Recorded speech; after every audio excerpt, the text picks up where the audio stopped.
네, 지난주 FOMC 회의를 지내고 우리는 이번 주 슈퍼 주총 시즌으로 이제 돌입하고 있습니다. 지난주에 삼성전자 주총을 시작으로 본격적인 주총 시즌이 막을 올랐는데요. 올해 이번 분기에 주총 시즌 우리가 어떤 관전 포인트들을 두고 지켜봐야 하는지 이야기 나눠볼게요. 자, 이종근 시사평론가 나오셨습니다. 어서 오세요. 네, 안녕하십니까? 네. 자, 삼성전자를 시작으로 이제 주총 시즌인데 향후 주요 기업들의 주주총회 일정이 먼저 어떻게 됩니까? 네, 말씀하셨듯이 삼성전자는 17일 날 주주총회를 열었고요.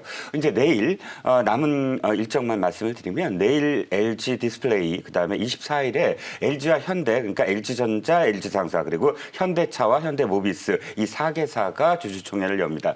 26일이 이제 슈퍼 주총 데이라고 해서 네. 이번에 267개사가 3월 말까지 주총을 열겠다라고 발표를 했는데 267개사 중에 거의 대부분이 257개사가 3월 26일 몰려 있습니다. 셀트리온, 카카오게임, 그다음에 KB금융 등 257개사가 열리는 슈퍼 주총데이가 26일을 끝으로 3월 말까지 267개사가 모두 다 주주총회를 열기로 지금 예정이 되어 있습니다. 네.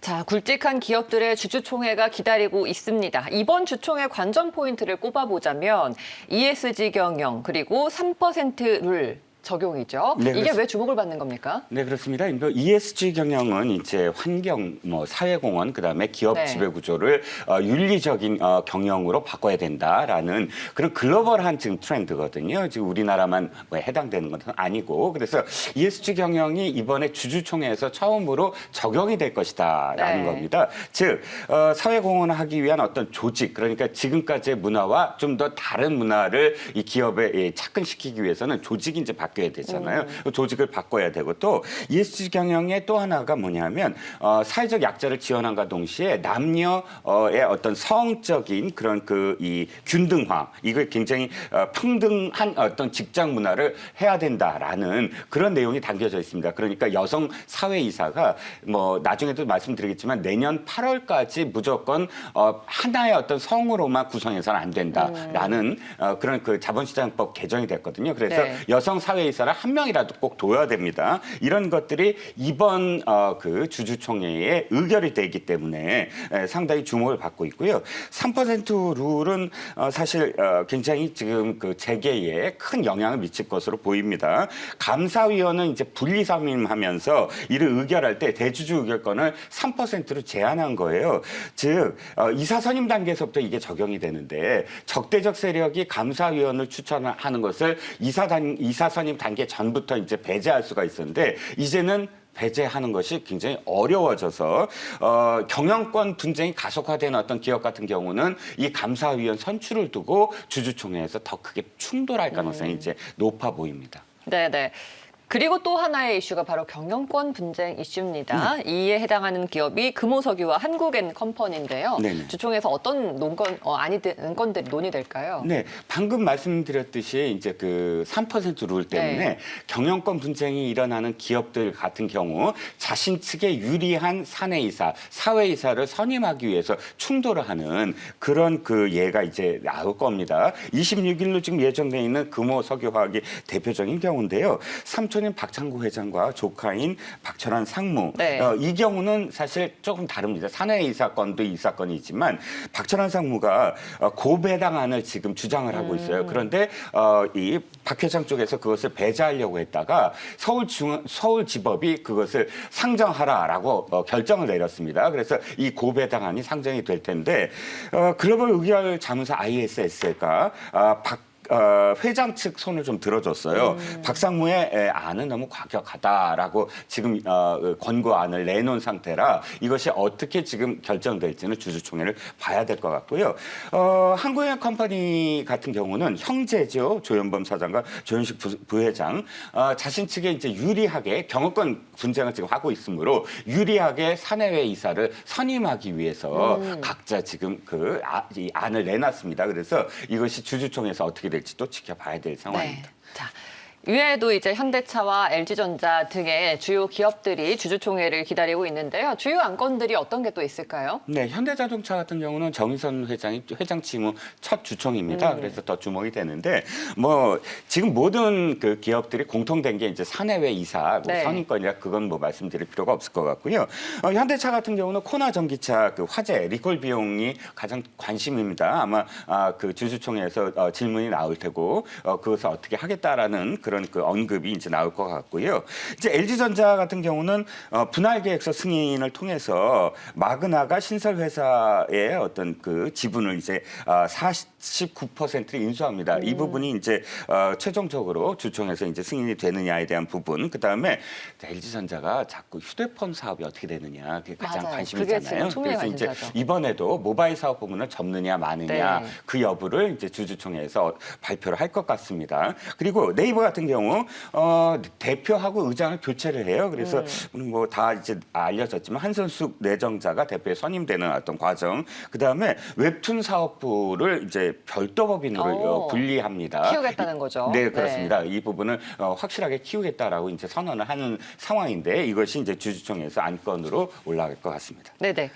그리고 또 주주들은 제약바이오 기업들의 주주총회에도 관심이 쏠리고 있습니다. 제약바이오 기업들 요즘 좀 시장에서 약간은 소외되고 상황도 좋지 않은 편인데요. 이번 주주총회에서는 어떤 이야기들이 나올까요? 네, 현재 상황은 좋지 않지만 그럼에도 불구하고 코로나19로 인해서 특수를 누린 그런 그 제약 바이오 업체들이 있거든요. 네. 그렇기 때문에 주주들이 굉장히 기대가 높은데 당연히 이런 기업들 같은 경우는 주주 친화적인 어떤 그런 그 안을 내놓을 것 같습니다. 진단 키트로 거의 작년에 1조 클럽에 진입한 시젠 같은 경우 주당 1,500원, 그러니까 현금 배당으로 한 389억 원을 예상하고 있어요. 작년에 주당 그러니까 총 금액이 26억 원이었어요. 그러니까 굉장히 많은 네. 그런 좀 현금 배당을 좀 예정하고 있고요. 마크로센 같은 경우는 주당 300원, 29억 원을 예정하고 있고 가장 많이 지금 책정한 기업이 유한양행입니다. 249억 약 한 4천만 원 정도로 가장 많은 금액을 지금 현금 배당하겠다라고 지금 예정하고 있습니다. 그렇군요. 좀 기대를 해봐야겠습니다. 그리고 또 하나 이번 주총 시즌에 주목받는 키워드가 성별의 다양성을 꼽을 수 있겠습니다. 많은 상장사들이 올해 사상 처음으로 여성 사회이사를 후보로 올렸다고요. 네, 그렇습니다. 이 부분 아까 잠깐 설명드렸지만 자본시장법이 개정이 되면서 이 여성 사회이사를 무조건 둬야 됩니다. 내년 8월까지 자산 규모 약 한 2조 원 이상 여성 사회이사를 의무화해야 하는데요. 주총 이후에 지금 봤더니 267개사, 그러니까 3월 말까지 주총을 하겠다 하고는 267개사 중에 작년보다 약한 여성 사회이사를 지금 안건으로 상정할 기업을 이렇게 조사해 봤더니 작년이 약 한 42개사 정도가 여성 사회이사가 안건으로 올라왔어요. 근데 지금 2배 늘어났습니다. 약 한 80개사 정도가 이 여성 사회이사를 안건으로 상정을 해서 올해 한 2배 정도가 될 것이다라고 지금 예상을 하고 있습니다. 올해 처음으로 사상 처음으로 이제 여성 사회이사를 선임하겠다라고 네. 올린 곳이 30개사입니다. 그중에 이제 한화 주식회사 한화 주식회사 LG 계열사 등이 여성 사회이사를 처음으로 이제 선임할 것으로 예상합니다. 네, 주총 시즌에서도 또 다양한 변화들을 관전 포인트로 봐야겠습니다.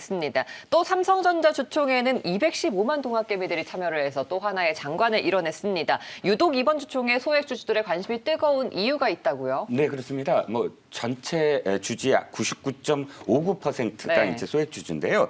코로나19 상황에도 불구하고 작년 대비 한 2배 정도 증가한 900여 명이 참석을 했습니다. 근데 코로나19 때문에 사실 비대면 상황이 반도체라든지 또는 전자제품의 호황을 이루어서 역대급 실적을 이뤘습니다. 매출이 약 237조 원, 그리고 영업이익이 36조 원 이러다 보니까 동학개미들 같은 경우 역시 배당을 얼마 해줄 거냐 여기에 관심이 몰릴 수밖에 없었고요. 그래서 삼성전자 측은 주주총회에서 특별 배당으로 6조 7천억 원을 약속했습니다. 네. 자, 개인 투자자들이 워낙에 이제 국민 주식이기 때문에 삼성전자에 대한 관심이 그 어느 때보다 뜨거운데요. 또 배당에 대한 약속까지 나왔네요. 한편 이번 주총부터 상법 개정안이 적용되면서 혹시 부작용은 없는지 우려의 목소리도 있는데요. 일단 여러 가지 측면에서 부작용이 우려되고 또 나타나고 있습니다.